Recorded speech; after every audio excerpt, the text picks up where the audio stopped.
breathe fair air as I prepare to look fresh. Wondering what my life gon' get on the placement test. As I caress the pencil and put volume on the instruments, and I realized the busting suckers was a task that was too simple. Now as my deep thought pondered and my intellect wandered, it took me to a scene that made a revelation of a daydream, and it was my mom singing, "Don't let them fool you," and they only gon' give you 3/5 when they school you. So read, cause your mind will forever be the need to water your soul seed, and then you find your life free. I remember when I was dumb, deaf, and blind at 85, or striving to read the signs of swerving off the road and driving reckless. Tunnel vision days and confused and blinded, stumbling when trying to walk the path I couldn't find it. I loved the Bible, but I knew it was more. The scientists inside my inner core longed to explore my climate. So I prayed to the Lord to give me some deliverance, to lift me from the spell of ignorance, which had me binded tight. And it came like a thief in the night, restored my cultural heritage, switching wrong and the right. Yeah, tight. And it came like a vision of light, and got me open for scoping so I could cope with this life. Cause gotta be more to life, more to life, more to life than this. Gotta be more to life, more to life, more to life than this. Gotta be more to life, more to life, more to life than this. Gotta be more to life, more to life, more to life than this. Some of my elders wrote some books. I took a look, bought some more, and now I realize what I'm here for. Welcome to another installment of Natural Movement. I am one of two hosts, Jahlil Karim, and my esteemed colleague, Brother Manifest. And we are trying to have a bit of continuity from our last show, just in case you didn't tune in.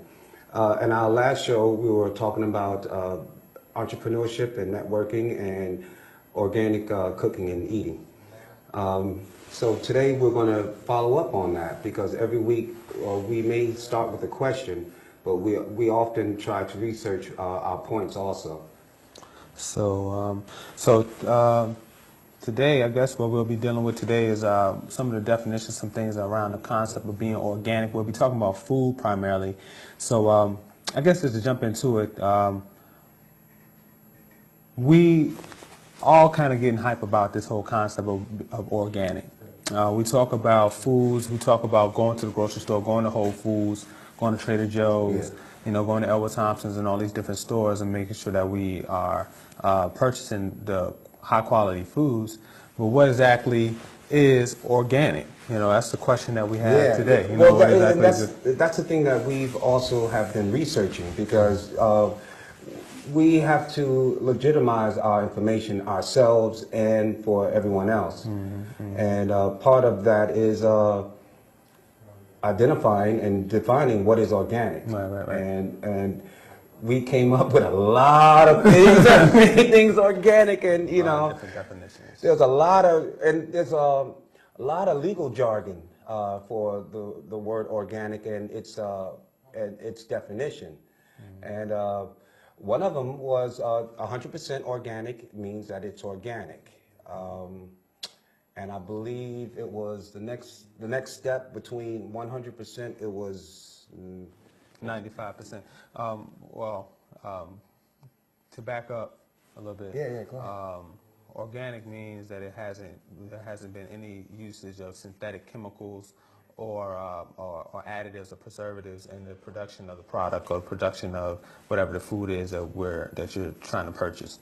The federal government, you know, the USDA, the U.S. Department of Agriculture, has listed 3 different tiers of what people consider to be organic. But in that in and of itself is a quandary. It's a little bit disconcerting, because you would think that there would just be one definition and that's it. You know, it's either this or it's not. You know, but really it's not. The USDA is certified 3 different levels, and like Josh said, the first one is when a product hasn't had any additives, no preservatives, no synthetic chemicals whatsoever, then it's labeled as 100% organic. Then they jump into the next tier, which is 95% organic, whereas the product has less than 5% of it is Yeah, artificial. artificial or inorganic, which, again, it's kind of getting ambiguous, it's legal jargon. But I think the third one, which was a little bit, which really threw me, which was the third category, which is when they say that there's a minimum of 70 ingredients, and that product can be said to be made with organic ingredients. Well, see, that's the thing about it. I mean, how do you go from 100%? I can live with 95%. But then you go to 70%, and 70% doesn't really. It's too much of a gap between 95%, and that's where you get. That's where I guess you have to be a lawyer / scientist, because I don't understand how it can be organic. Well, unless you can get a piece of unless you go to the store and you get a whatever product says organic. Now, everything says organic, but does it say what percentage is organic? Right, no, it doesn't say that. You can still use the word. Right. The product, they say the products can be labeled if it's 70%, if it's a minimum of 70% organic ingredients, and it can be called made with organic ingredients. But then the 95% one could be said it could just be organic. So say for instance you go get some almonds or something like that, and there's 95% of those almonds are organic. My question is, if 70% of those of the ingredients used to make the product is organic, then we only can presume that 30% of it is inorganic. So, hey, I mean, what can you say? It's marketing. Yeah, in fact it's a growing marketing scheme that companies are using to advertise and to make money, which is unfair to everyone else, because I mean the inorganic thing could be toxic waste, radiate. I mean, they're not saying what's inorganic about it. Right. 70% organic, 30% strychnine, or rat poison, or what have you, and it kind of it leaves people in a state of limbo in a sense, because it's some people, it's like someone saying made with love, and it's just a word, and there's a difference when you eat something made with love, and just someone telling you this, and I think it's something that you shouldn't have to brag about. But I guess the packaging is what gets people to buy things, which makes sense. But people are becoming more and more health conscious in this day and age. People are trying to live a higher quality life. People want the best of their families. So, for companies to try to take advantage of that by marketing products that are not totally, in the individual's best interest, it's kind of devilish if you ask me. But you got to get back to the root of the issue. Why is it good to have organic foods? Why do you what's the difference? Like, okay, I could eat some organic or I could eat some artificial. I could pop something in the microwave, or I can go get some fresh fruits and vegetables and make it from scratch. I can go get some McDonald's, or I can make a fresh prepared meal. So folks have to really delineate within themselves as to whether or not they want to activate a higher quality of food intake. And in my opinion, personally, I think that we live a life that is only measured by the type of fuel and intake that we put into our bodies, whether that be, the physical foods or the food for thought, or, the spiritual food. So, me understanding that I'm a child of God, understanding that, my body is a temple, and, I've been blessed with this life, then I want to take care of this body, that I've been blessed with, this life that I've been blessed with, to the maximum capacity that I can. So if I'm going to be putting in McDonald's, what kind of output am I going to get? If I put the lowest quality gas inside of my car, then what output am I going to get in my car? I mean, am I going to get the type of mileage that my car can access, or am I going to, clog up my engine with all types of waste products and things like that? If you have a Porsche and you're supposed to use 93R, and I think everyone is a Porsche or a high performance vehicle. Right. Whether it's mentally or physically, we all should think of ourselves in that realm or in that level. Right. And we're supposed to be operating on a type of efficiency, and I think that it's very important that we stay on this very efficient route, even if we have to change our taste buds, you know, and that's important. I mean, we eat to live. Right. You know, we don't live to eat. Right. You know, there's a very big difference in that, and a lot of people, a lot of us, not just people, because I do the same thing. We all do the same thing. I'm not holier than thou by no means, but it's good. These are things that it's good to know so that you can at least make a conscious decision. Exactly. And you know, when I think about food, you know, I think about what is this food going to do for me? Yeah. You know, a lot of our society has been pushed to attract our senses and try to, you know, get us to do things on impulse. You know, of course, you're going to have corporations that would make foods that, you know, of course, you're going to get kind of addicted to it. Hence, you know, things like white sugar, a lot of chemical additives have addictive properties to them. Yeah, so folks, you you go to the store, you know, of course, you'll purchase sodas and things like that before you purchase, you know, 100% juice. Yeah. You know, or you might go to the store and get the juice that got corn syrup in it because, hey, you know, maybe your body has been conditioned into purchasing. I like the way it tastes. I like the way it tastes. Yeah. Or is it really that you like the way it tastes, or that you really kind of semi-addicted to it? Now, you know, let's It's go like back. a slogan. It's like a, you know, it's a Freudian or not a Freudian slip, but it's a subliminal message sometimes that we give ourselves. You know, and I think that we have to start using independent thought. Right. You know, and really ask ourselves, what are we hungry for? Yeah, this is true. This is true.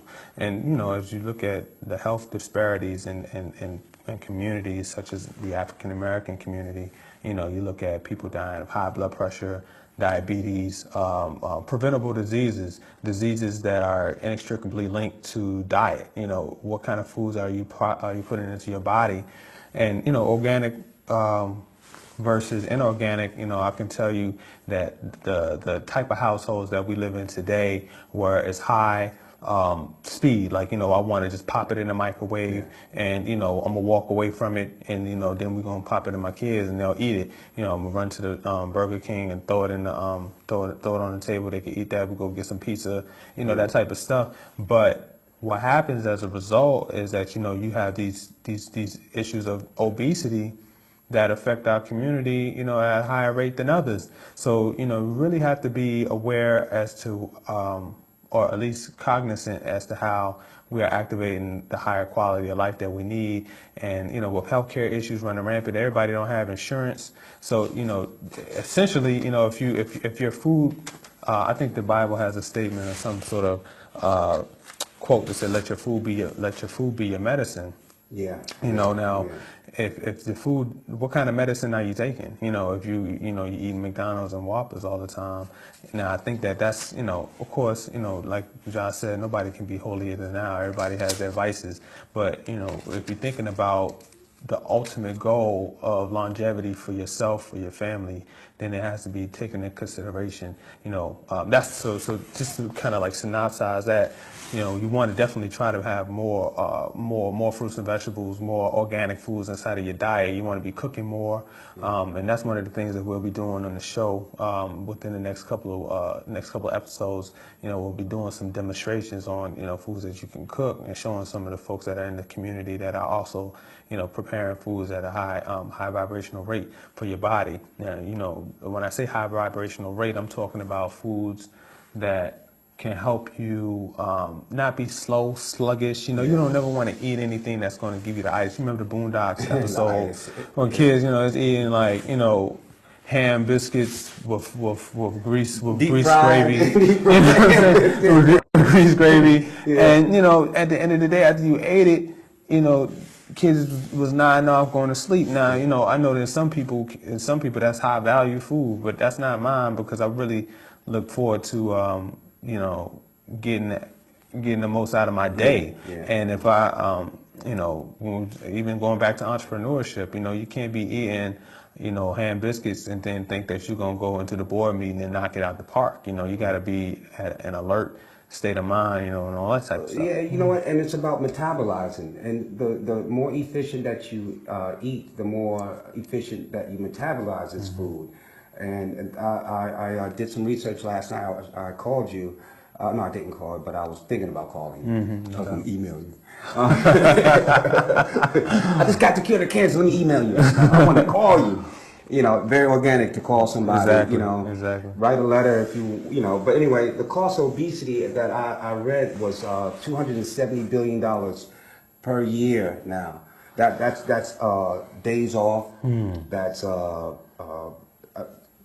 medical. That's food. That's cause of death. I mean, yeah, you're making all this money, but you don't have time to eat. Right. I think your priorities are in the wrong place. Yeah, this is true. To cap off about last week, you want to eat your food and you want to be efficient with it, and you want to eat together. When you eat together with your family, it's a very organic situation. And I said before, if you're cooking your food, you're not going to eat as much just because you're cooking it and you're tasting it. So, but it's that organic posturing of people bringing themselves together and talking. I don't know anybody who argue at the dinner table. Yeah, that's a good point. I mean, while somebody's eating, somebody could be speaking, and vice versa. But then you got some dysfunctional families that nonetheless. I mean, you go yell and be like, "Yo, this is good.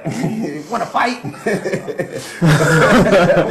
But then like so good they'll smack your mama. But the cost will be $270 billion a year. Yeah. And I'm not getting no money out of this. I mean, just the cost of a funeral. Right.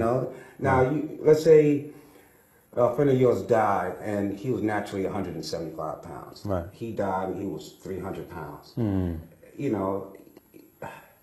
You're gonna need about 8 pallbearers. You're gonna need. I mean, it's just gross inefficiency, like we were talking about earlier, and it's not fair to because that's a person that could have led a very healthy, long life. Longer life.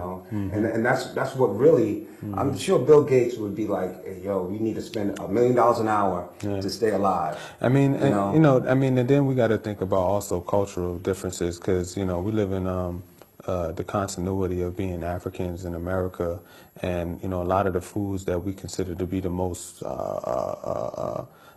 culturally specific, soul food or whatever, is food that we were eating when we were, on a plantation. Our ancestors were on a plantation, scraps, chitlins, things like that. And we've learned to prepare these types of foods from passed down legacies. So it may not be the type of food that we need to be eating, considering the context that we're in today. Now, if your ancestors were on a cotton field or a tobacco field or a rice field, and they were eating, high fat content, high sodium content foods, but they were working, every day. They were out in the fields, or they were doing work that, they were burning off the energy that would be found inside of these types of foods. So now, here we are 100 years later, 150 years later, and our activity level has dropped drastically, but we still have the same diet. So that's a result. That shows you, maybe back in the day we weren't dying of high blood pressure or diabetes or whatever, because the type of activity that we had was one that was in alignment with eating that type of food. So we got to take that into consideration too. Yeah, but exactly. Just about metabolism. What we eat, we have to. Metabolism is what you break down, but you have to actually get rid of it. Right. And I think that even if when you go to the doctor, I've never went to the doctor and he asked me, "Are you regular?" Only person that probably asked me is my mom. Hey baby, how you doing? Right. You regular? Right. And, and I think most health issues start from there. Yeah, from the colon, intestinal digestive system. Yeah, this is true. Colon cancer is high prevalent amongst African Americans. And that's why I got into my business, and that's why you've gotten into your business, right. is because that we see this, and we're trying to be in a position that we can actually combat it, and not really be down people's throats with it, but just bombard them with knowledge. Right. Now you brought up a good point. You're talking about digesting and how regular you are, because I read that our body is not really designed, what I'm saying, to digest mass amounts of meat. Yeah, yeah. Considering the way that our system is, the way our teeth are created. We don't have those incisors that predators have. That carnivores have. Our digestive tract. Yeah. Is not built like a lion. A lion's digestive tract is like, I'm gonna eat it, bam, I get it out. Our body, when we eat it, whether it be the meats or whatever, we get it and we hold it. You know what I'm saying? Because our system is not, doesn't have the type of bacteria, nor does it have the type of structure to eliminate that waste quickly. So when you eat meats and things like that, what happens is that your body ends up storing it in the colon, for extended periods of time. I think, it takes, several days for beef or chicken, to eliminate from the system. So now let's take this conversation to another level, because, we're already talking about organic food. So that doesn't just mean vegetables. Yeah. We're also talking about organic meats. Yes. Now, we live in an age of high science, as, we were speaking to earlier, if there's food that's organic, there has to be food that's artificial. So, you do have a class of foods that's called GMO, which is genetically modified organisms, where, in laboratories, corporations are creating foods using gene splicing techniques where they can take, the genetics from a salmon and the genetics from a tomato, put it together, and now they sell you this new, this salmato, a new creation. Yeah. And now, you have to be cognizant as to, what exactly is in this food, whether it be the vegetables, they use these genetic modified organisms in order to, sell you fruit that lasts longer and the store has higher shelf life. Same thing for the meats. I don't know if there's any genetically modified meats yet, but I could be that's off. what the growth hormones and the cows and the chickens, and this is where like they did with the soybean, when they genetically modified the soybean, and now, since it's all a new soybean, but it's creating what is it? High estrogen. High estrogen in men. I mean, in women, it really doesn't. It's not as pertinent. But with men, men need that balance of testosterone, and it makes you sterile, Right. because they've taken a gene. And see, that's the thing about it. GMO things, veggies and meats, they haven't. God has put these vegetables without any GMO, without, on this planet. What was he doing wrong? I don't think God ever did anything wrong as far as anything. Yep. And to try to, what will make this even better? That's what people do. And we live in a capitalist system, a system that's based off of profit margins. So, of course, what their desire is to, increase the profit margin. So you would have a company that say, hey, we need to, create a new type of food so that we can get more money. Hence, you'll have a apple that don't rot. You know what I'm saying? Like you'll had an apple on your table for like 3 weeks and it's still just as green as you got it from out the store. Like, what is that? Is that really the way that apples, if I go plant an apple tree and it drops down, that joint's going brown in a couple of days. So, we got to be cognizant of that. Think about what effects will that have on our system. We don't know. This is new technology. 10 years from now, the studies show that there's all types of new diseases that are manifesting, every year, every season. We're hearing about more people dying of cancers and all this different type of stuff. These are not diseases that existed, 100 years ago. So what has changed in our society? Of course, electronics, the microwave, plastics, these type of pollutions. There's all types of new stuff now. My goal, as would be any sane human being or being period is to want to live as long as you can, live a prosperous life as you can. Nobody wants to die at an early age, so don't, you're going to choose the right foods for that, But now we're talking about meats that are raised in factories. You got cows, chickens. Tyson's Chicken right around right down the street in Richmond. They are warehousing these chickens, and it's basically a meat factory. These chickens are bred Never to seen be daylight. sold. We ain't never seen daylight. I've been Yeah. depressed as I don't know what. Who wants to eat something depressed?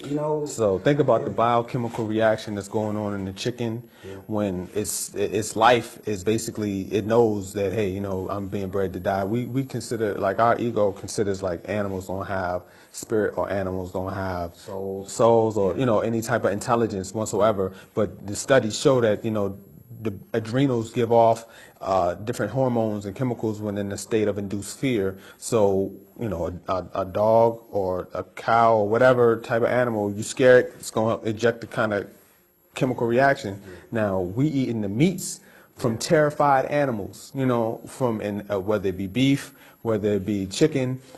Now, On steroids. that are on steroids already, antibiotics and all that type of stuff that are needed because of the type of environment that they're in. High filth, a lot of death in the air.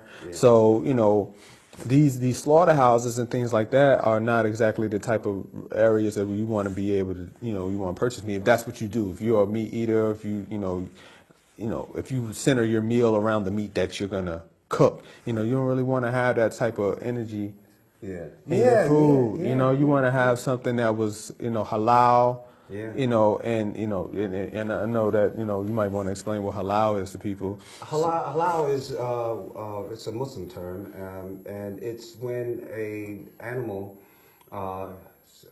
lamb, chicken, most farm-bred animals, when they are slaughtered, or not really, I wouldn't say slaughtered. Slaughtered just seems but they are killed for their meat. And what a farmer would do, they would have the water out, and the animal would drink the water from the hand or eat the food from the hand. And while it's a rite of passage too, but we'll talk about that. And that's when the next person would gently, with a very sharp knife, is to make an incision right on the jugular vein, so the animal kind of dies in peace. Versus like, I'm walking up this assembly line, I got to put my head in this thing, and I see this drill. I mean, no offense, but you have to see how your food is being processed. And maybe you would kind of be scared straight. I heard they ran into this. Somebody sent me a link for this site called the Matrix. The Matrix. The Matrix. Yeah, like it was like real, like what goes on in these factories. So maybe folks, if you're at home and you got internet up, Google the Matrix and see what that Yeah, that tomato don't look too bad after you see the Matrix. But how about last year, like I was talking to people about vegetables and buying bulk vegetables. And people were like, yo, I don't eat vegetables. And That's like I don't read books. I was like, really? Like you don't eat vegetables like at all? Like they just don't taste nasty. They taste nasty. I was like, wow, this is That's new. This is a new phenomenon. I don't know how new it is, but I know that a lot of people, don't cook. People don't know what real vegetables taste like. Don't even know what they look like. Yeah. I mean, processed foods out there that people, and I think that is a problem. That is a problem considering just the state of health in our community. Like you don't eat vegetables. Well, at all. Like no broccoli. Like no. With me and with anyone who cooks, it's a meditative thing. If you don't have enough attention span to actually sit there and meditate and what have you, cooking and doing something that you enjoy, eating should be one of my passions. Eating, sleeping, pretty much playing with the kids are one of my passions. Martial arts and fitness are one of my passions. especially eating. Eating is pretty much on the top. You know, food, clothing, shelter. Right. Food's first.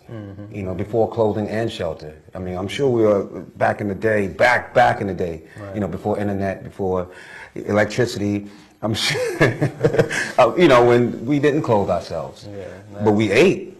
You know, and I think now that it's become more of an art form versus, which is fine. It should be an art form, but at the same time, it's an art form that anyone and everyone can do. Yeah. You know, maybe we can't do the 16th chapel.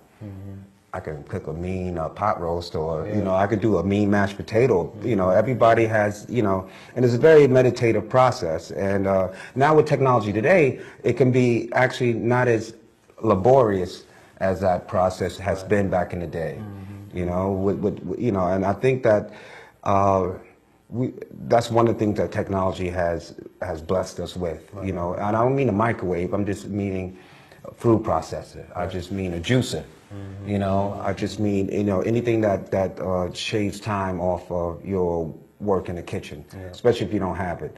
But if you have a family, that's when you delegate the jobs, you know, and everybody gets to learn, you know. Yeah. That's definitely a way of bonding with your family. It's a natural way of bonding with your family around the food. You know, we definitely want to get into our clip, though. Oh, yeah, Because, you know, as we're talking about these concepts of organic, and whether it be meats and veggies, you know, we don't want to just get you lost in the sauce. We want you to be able to hear from the source. Today's clip is from Ahmed Salim from Salim Farms, organic farmer based out of Lawrenceville, Virginia. His company, you know, does work with the city of Richmond, in the city of Richmond, bringing bulk fruits and vegetables to families. You know, I've met him, and he's a very insightful brother. Yeah. You know. So what we're gonna do now, we're gonna go to the clip. Brother Ahmed from Salim Farms talking about organic farming, and we'll be right back. Natural Movement. All right, so here, peace. We're here at the Happily Natural Day CSA, Richmond North Market. Brother Ahmed of Salim Farms, Power Love. Brother Ahmed, last week we was talking about organic foods, and I think that we still, you know, we got to elaborate a little bit for people as to why they should be eating organic food. So, as an organic farmer and somebody that does this work, why do you think it's important for folks to pay attention to whether or not their food is organic or not? Well, the main thing is that food is what keeps us alive, keeps us healthy and whatnot. And the foods that we get now, a lot of times it has been sprayed with a lot of poisons and things that will harm our body, you know, cause sickness in our body and whatnot. And most of the big farmers, that's what they do. They keep their bugs and the worms and eating the crops up. They spray poison. And also they use fertilizer that's not conducive to health, causing cancer and different sickness in our body also. That comes out in the food. So, you know, it'd be wise for anyone to try to eat clean food. Being an organic farmer, we don't use the pesticides that kill the worms, insects, and whatnot. Right. If we use a pesticide, it's something we create. We make it ourselves. It's made naturally out of red pepper, water, things like that. Right. We have now we don't use it, you know. So the worms that comes on the corn and the other vegetables, they eat the same thing that we eat, you know. Right. Vegetables itself, you know. We just knock the worms off, wash them off or whatever, and keep on going. You know? That's what we do. Potatoes, the same thing. We can use a lot of poisons on the potatoes. Stuff goes into the potato, you know. So when we eat the potato, we eat the poison also. You know? That's our health. Organic food is what's best for us. That's all.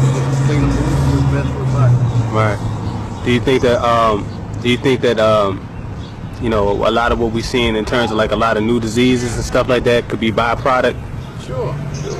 Oh. Of course, yes, yes. There's a lot of stuff that, you know, that's even in the air. There's a lot of chemicals they spray on tobacco, soybeans, and whatnot. This stuff floats in the air, you know, and we breathe it, you know. So it affects our body, you know, cause breakdowns, you know, in organs in our bodies and whatnot. You know, we have sickness come up, we don't know what the heck's wrong. You know? Right. Sure, that's contributing to it. All these causes and things that you're putting on the foods. Earlier we was talking about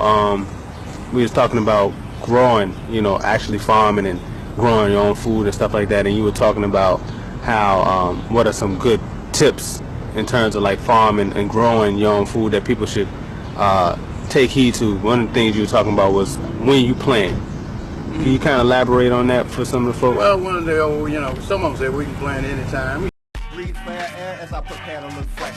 Wondering what my life gon' get on the placement test. As I caress the pencil and put volume on the instruments, and I realized the busting suckers was a task that was too simple. Now as my deep thought pondered and my intellect wandered, it took me to a scene that made a revelation of a daydream, and it was my mom singing, "Don't let them fool you, and they only gon' give you 3/5 when they school you. So read, cause your mind will forever be the need to water your soul seed, and then you find your life free." I remember when I was dumb, deaf, and blind at 85, or striving to read the signs of swerving off the road and driving reckless. Tunnel vision days when confused and blinded, stumbling when trying to walk the path I couldn't find it. I loved the Bible, but I knew it was more. The scientists inside my inner core longed to explore my climate. So I prayed to the Lord to give me some deliverance to lift me from the spell of ignorance, which had me binded tight. And it came like a thief in the night, restored my cultural heritage, switching wrong and the right. Yeah, tight. And it came like a vision of light and got me open for scoping so I could cope with this life. Cause Gotta be more to life, more to life, more to life than this. Gotta be more to life, more to life, more to life than this. Gotta be more to life, more to life, more to life than this. Gotta be more to life, more to life, more to life than this. Some of my elders wrote some books. I took a look, bought some more, and now I realize what I'm here for. Where I Welcome to another installment of Natural Movement. I am one of two hosts, Jahlil Karim, and my esteemed colleague, Brother Manifest. And we are trying to have a bit of continuity from our last show, just in case you didn't tune in. In our last show, we were talking about entrepreneurship and networking and organic cooking and eating. So today we're going to follow up on that, because every week we may start with a question, but we often try to research our points also. So today, I guess what we'll be dealing with today is some of the definitions, some things around the concept of being organic. We'll be talking about food primarily. So I guess just to jump into it, we all kind of getting hype about this whole concept of organic. We talk about foods, we talk about going to the grocery store, going to Whole Foods, going to Trader Joe's, you know, going to Elwood Thompson's and all these different stores and making sure that we are purchasing the high quality foods. But what exactly is organic? You know, that's the question that we have today. You know, Well, what and exactly that's the thing that we've also have been researching, because we have to legitimize our information ourselves and for everyone else. And part of that is identifying and defining what is organic. Right. And we came up with a lot of things that made things organic, and you know, different definitions. there's a lot of legal jargon for the word organic and its definition. And one of them was 100% organic means that it's organic. And I believe it was the next step between 100%, it was 95%. To back up a little bit. Yeah, go ahead. Organic means that there hasn't been any usage of synthetic chemicals or additives or preservatives in the production of the product or production of whatever the food is that you're trying to purchase. The federal government, the USDA, the U.S. Department of Agriculture. Breathe fair air as I prepare to look fresh. Wondering what my life gon' get on the placement test. As I caress the pencil and put volume on the instruments, and I realized the busting suckers was a task that was too simple. Now as my deep thought pondered and my intellect wandered, it took me to a scene that made a revelation of a daydream. And it was my mom singing, don't let them fool you. And they only gon' give you 3/5 when they school you. So read, cause your mind will forever be the need to water your soul seed, and then you find your life free. I remember when I was dumb, deaf, and blind at 85, or striving to read the signs and swerving off the road and driving reckless. Tunnel vision days and confused and blinded, stumbling when trying to walk the path I couldn't find it. I loved the Bible, but I knew it was more. The scientists inside my inner core longed to explore my climate. So I prayed to the Lord to give me some deliverance to lift me from the spell of ignorance, which had me binded tight. And it came like a thief in the night, restored my cultural heritage, switching wrong and the right. Yeah, tight. And it came like a vision of light and got me open for scoping so I could cope with this life. Cause gotta be more to life, more to life, more to life than this.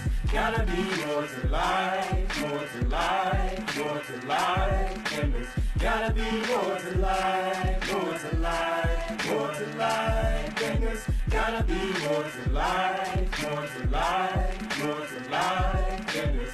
Some of my elders wrote some books. I took a look, bought some more, and now I realize what I'm here for. Where I Welcome to another installment of Natural Movement. I am one of two hosts, Jahlil Karim, and my esteemed colleague, Brother Manifest. And we are trying to have a bit of continuity from our last show, just in case you didn't tune in.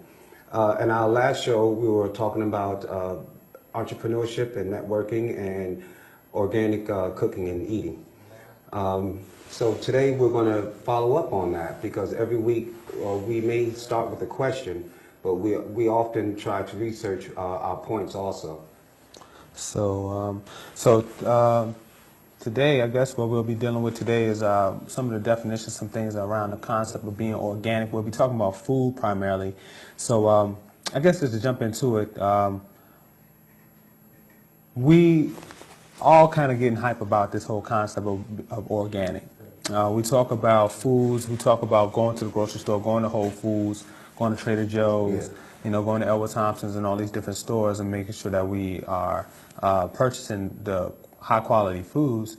But what exactly is organic? That's the question that we have today. That's the thing that we've also have been researching, because we have to legitimize our information ourselves and for everyone else. And part of that is identifying and defining what is organic. Right. And we came up with a lot of things that make things organic, and different definitions. there's a lot of legal jargon for the word organic and its definition. And one of them was 100% organic means that it's organic. And I believe it was the next step between 100%, it was 95%. To back up a little bit. Yeah, go ahead.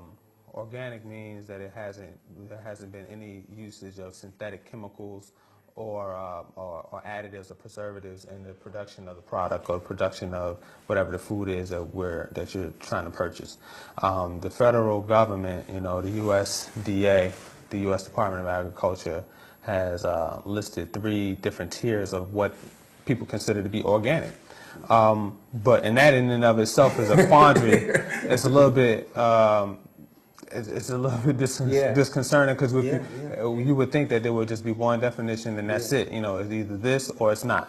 But really it's not. The USDA is certified 3 different levels, and like Josh said, the first one is when a product hasn't had any additives, no preservatives, no synthetic chemicals whatsoever, then it's labeled as 100% organic. Then they jump into the next tier, which is 95% all modalities. You really want to be accentuating the highest vibration for yourself. You want to be living life to the fullest. So, nobody telling you that, don't eat the way you eat in. Just maybe you can eat a little better. Yeah, can you do it a little better? Just a little better. So, also you don't have to always kill your food like Mrs. Karim said. Steam it. There's different modalities of eating and cooking, and it's good to and especially if you have a family, you got test subjects all day long besides yourself. Right. And it's very it's an ongoing experiment. You yourself, we are ourselves, and we are a project. Even if you live in one, you're still a project. It's a working project. And I think that we all need to at least listen to our higher self, our inner self. I think that like I left people with a word. It's like, don't wait till you're hungry to eat. Don't wait till you're broke to make money. Don't wait till you're unhappy to become happy. These are all being you're at a place of negativity, whether you feel it or whether your position is, and it's always better to move into positive, or at least trying to find that balance. Right. And we spoke about balance, and this is part about our lives are so quote unquote complex, except when we have to eat. I mean, I got mad issues, but I'm hungry. Everything else is secondary after I eat. Yep. I just wanted to drop this, and I was thinking about this documentary, because I'm really a documentary buff. I mean, I'm really always trying to seek new information in order to understand the life that we live in, this reality that we find ourselves in. And I found one by this guy named Russell Blaylock. And it was not so much a documentary as it was like a medical presentation where he was presenting to other doctors the connection between nutrition and behavior. In our community, we have folks that are functioning with mental health issues, but they go undiagnosed. People are depressed, people are bipolar, schizophrenic. There are people that are manic depressive, they have high narcissism levels, just all types of different mental disorders or mental instabilities, that manifest themselves in a myriad of ways. But Russell Blaylock, Dr. Blaylock, was actually talking about how, the types of foods that we eat, the high white sugars, monosodium glutamate, the dyes, the food additives, these foods were actually producing mental diseases in people. And it goes on study after study. What better place for them to run a study on than in a prison? Because that's a place where they control all the food and they can monitor the results. So all these studies from prisons all over the country where individuals were exhibiting high aggressive behavior. First, they were in prison in the first place. But when they changed the diet, or change the type of food that they were giving brothers and sisters that were trapped behind a wall, then the behaviors changed. So it was a very deep study, man, and it made me think about the city of Richmond and how you have stores in high urban areas that don't sell any fresh vegetables. I mean, if we go into the East End right now, on 25th Street or in Churchill, it's a food desert. Classically termed, a new term, modern term, basically meaning ain't no grocery stores here. There's a store, but it sells ramen noodles, canned foods, microwave meals. But you can't get anything fresh out of the store out of those types of stores.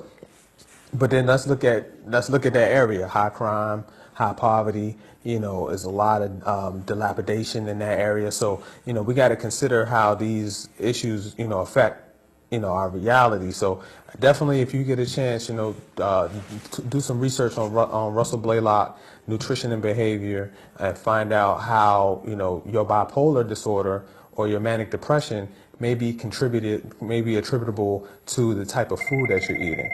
So we're going to take this next caller. Caller, you're on the air with Natural Movements. Caller. Hey, how you doing? Hey, how you doing, caller? What's your question or comment? Yeah, I just wanted to ask, I grew up eating a lot of fast fast food and eating a lot of food is, is corrupted to the body and the spirit. So I was wondering, like, how you break down, like, the start of going towards a vegetarian diet. I would go on it as far as I would start it as start on whatever, like with fast food. If you had if you have a lettuce and tomato on your sandwich, just have lettuce and tomato and no meat on the sandwich. Try to eat wheat bread. You know, you don't have to really change it up too much. And if you're a meat eater, try a tuna sandwich. Wheat bread will be good. Anything that, lettuce, tomato, onion, you put that in a bowl, it's a salad. You know what I'm saying? And it starts from there. Potatoes instead of French fries.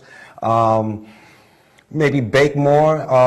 Greens with just greens. Like nothing added to it.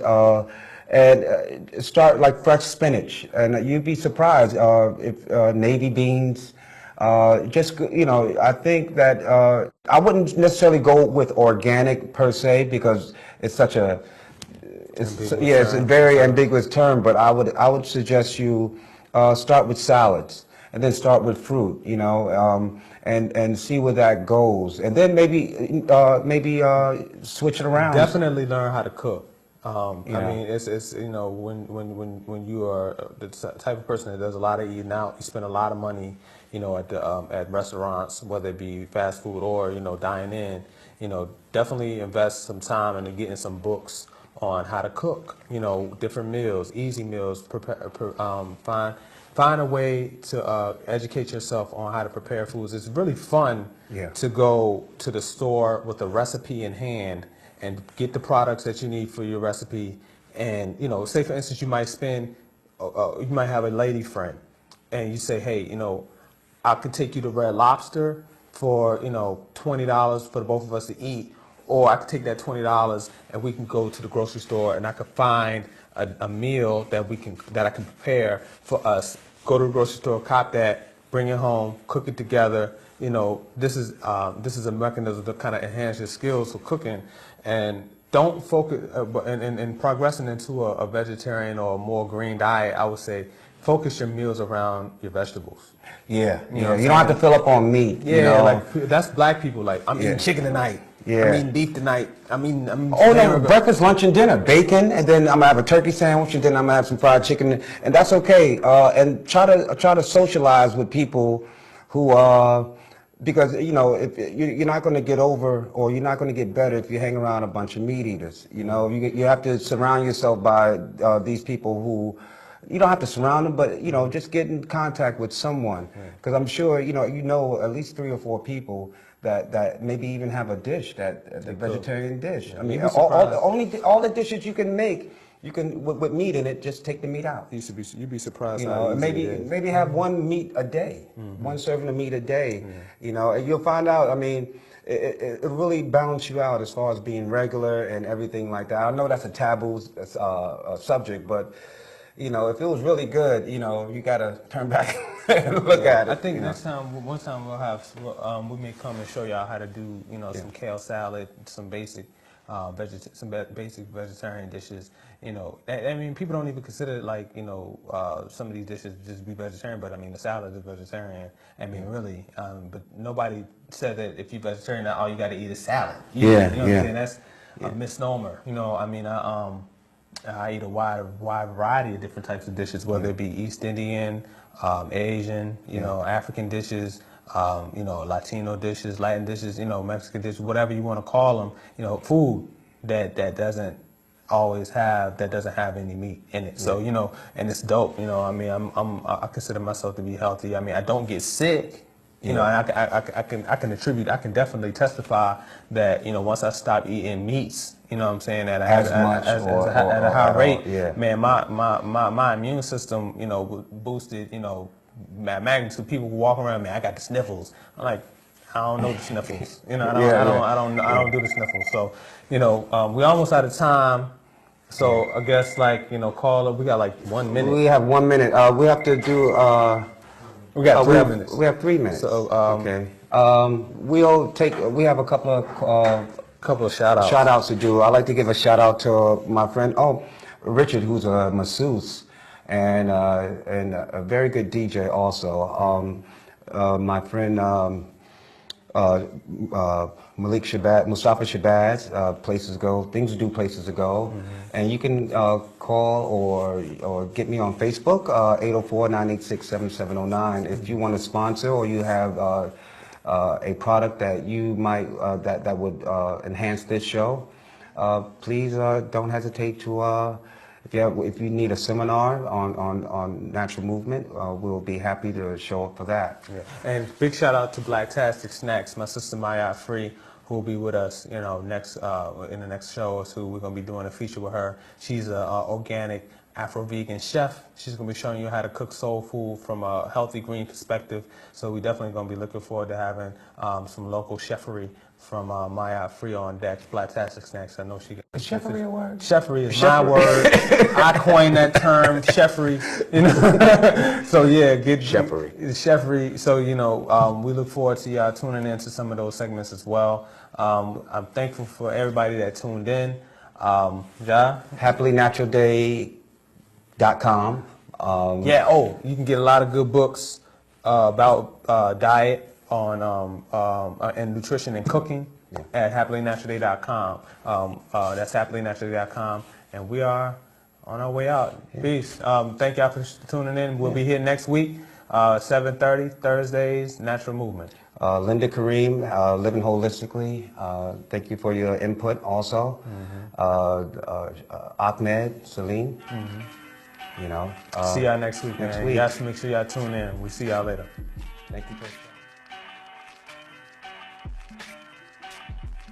As it was in the days of Noah, so shall it be at the coming of the Son of Man. Somebody has to speak truth to power. I took the day off. Look out the window. Working the weekend and all his brother needs to be freaking. Breathe fair air as I prepare to look fresh. Wondering what my life's gonna get on the placement test. As I caress the pencil and put volume on the instruments, and I realized the busting suckers was a task that was too simple. Now as my deep thought pondered and my intellect wandered, it took me to a scene that made a revelation of